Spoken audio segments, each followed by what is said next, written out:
bashkitë e vogla do të vendosen të para me anën e mbështetjes së përkushtuar ndaj tyre, sepse asnjë bashki nuk duhet të mbetet pas, pra ne duam që të sigurohemi që çdo bashki në territorin e Shqipërisë të ketë qasje në këtë program. Gjithashtu dëshirojmë të krijojmë një qendër njohurish për të ndarë praktikat më të mira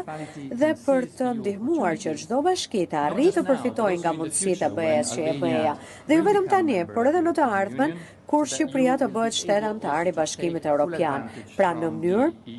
që edhe ju të arrini të përfitoni të gjitha fondet e mundshme të Bashkimit Evropian. Gjithashtu ne dëshirojmë që zgjidhjet të përshtasim me nevojat përkatëse, sepse nuk mund të ketë një formulë për të gjithë, pasi sfidat me të cilat përballeni ju në Durrës, Tiranë, Kukës apo Përmet ndryshojnë nga njëra tjetra. Prandaj ne na duhet që të kemi një qasje e cila i përshtatet nevojave tuaja. Dhe së fundmi, ne dëshirojmë që të nxisim bashkëpunimin ndërbashkiak, pasi duke bashkëpunuar me njëri tjetrin, edhe ndikimi që ju do të jepni do të jetë shumë thjeshtë.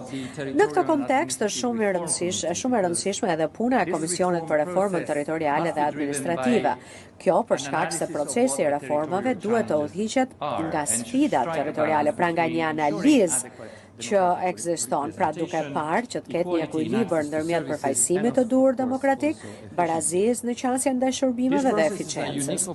Pra ky proces është një mundësi unike për të reduktuar në mënyrë efektive pabarazitë territoriale dhe për të zhbllokuar seriozisht dhe plotësisht potencialin zhvillimor të gjitha territoreve dhe komuniteteve në vend. Dhe në javët në vijim, ekipi im, të cilët me qëra fjala dëshiroj të falenderoj, do të jetë në terren duke promovuar projekte në Mirdit, Korçë dhe Himar.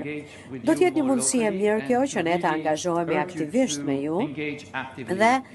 unë ju bëj thirrje që të mësoni nga njëri tjetri, të ndërtoni partneritete, të zhvilloni projekte të forta dhe të mendoni me kujdes se si të adresojnë sa më mirë nevojat vendore, veçanërisht se si të krijohen mundësi që të rinjt shqiptar të qëndrojnë, të lulëzojnë në Shqipëri ose të rikthehen më pas në Shqipëri. Faleminderit për mbështetjen tuaj dhe suksese